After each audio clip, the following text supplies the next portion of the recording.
आज का हमारा अपना विषय है रासायनिक अपक्रिया, केमिकल रिएक्शन।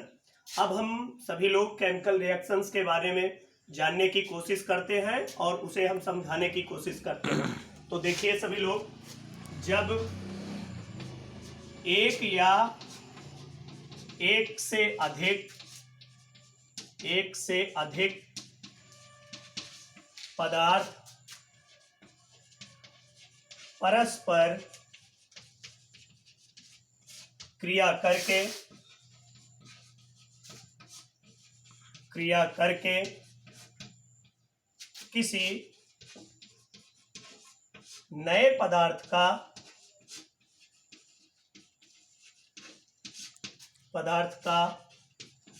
निर्माण करते हैं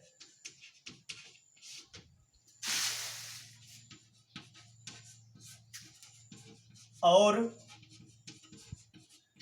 जिनका रासायनिक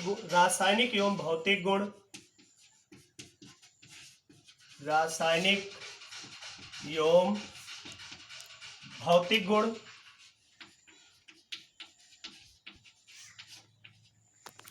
गुण मूल पदार्थ से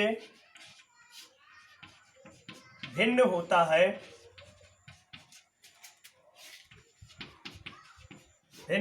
है उसे रासायनिक अपक्रिया कहते हैं।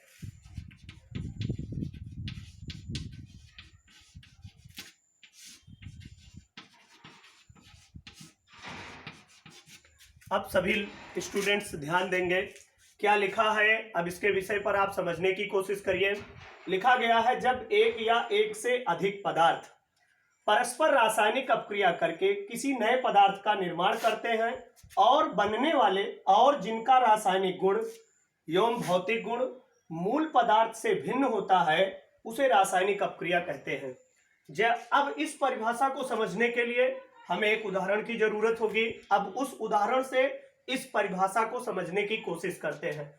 तो उदाहरण में आपने देखा होगा कि हमको क्रियाकलाप के माध्यम से एक उदाहरण समझाया जाता है और उसे हम बताने की कोशिश करते हैं।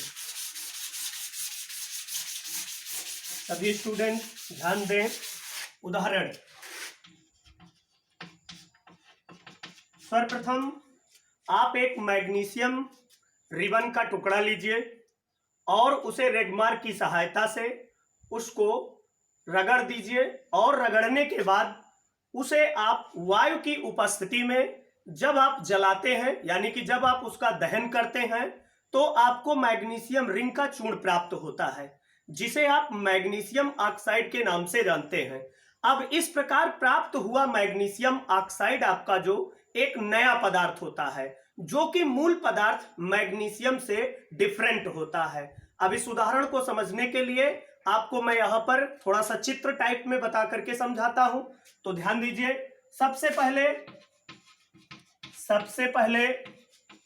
हमने मैग्नीशियम रिबन का एक टुकड़ा लेते हैं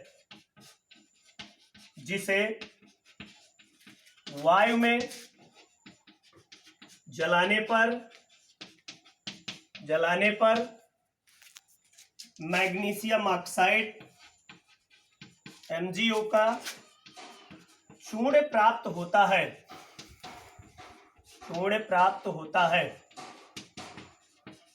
अब ध्यान देंगे, 2Mg प्लस O2 एरो करके 2MgO। अब यहां पर हमने सबसे पहले मैग्नीशियम रिबन का एक टुकड़ा लिया। जब मैंने इसे वायु में दहन किया, जलाया, तो हमें मैग्नीशियम ऑक्साइड का चूर्ण प्राप्त होता है। इस प्रकार प्राप्त मैग्नीशियम ऑक्साइड का जो चूर्ण होता है, उसका गुण जो होता है, यानी मैग्नीशियम ऑक्साइड का, जो भौतिक एवं रासायनिक गुण होता है वह मैग्नीशियम के टुकड़े से भिन्न होता है। मतलब मैग्नीशियम का जो टुकड़ा होता है वो धातु का होता है और मैग्नीशियम ऑक्साइड भी हमें सॉलिड रूप में ही मिलता है, लेकिन दोनों के भौतिक गुणों में और रासायनिक गुणों में अलग अलग अंतर होता है। इसके साथ ही साथ अब यहां से हम अपनी परिभाषा क्लियर करते हैं। हमने आपको बताया जब एक या एक से अधिक पदार्थ, तो यहां पर देखिए एक या एक से अधिक पदार्थ है। एक पदार्थ हमारा मैग्नीशियम है और दूसरा पदार्थ हमारा ऑक्सीजन है।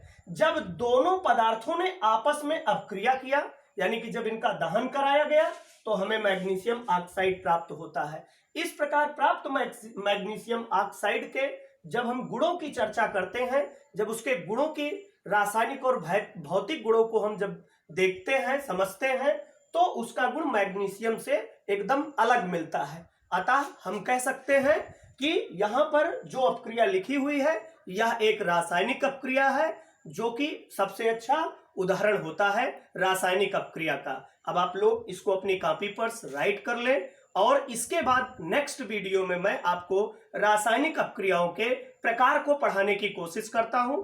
और आप लोग कृपया हमारे इस YouTube चैनल्स को सब्सक्राइब करें और कहीं अगर त्रुटि है तो उसको कमेंट के माध्यम से हमारे तक पोस्ट करें, लिखें। और अगर कोई गलती होती है तो कृपया हमें कमेंट में लिख करके हमारी गलतियों को जाहिर कीजिए। थैंक यू, धन्यवाद।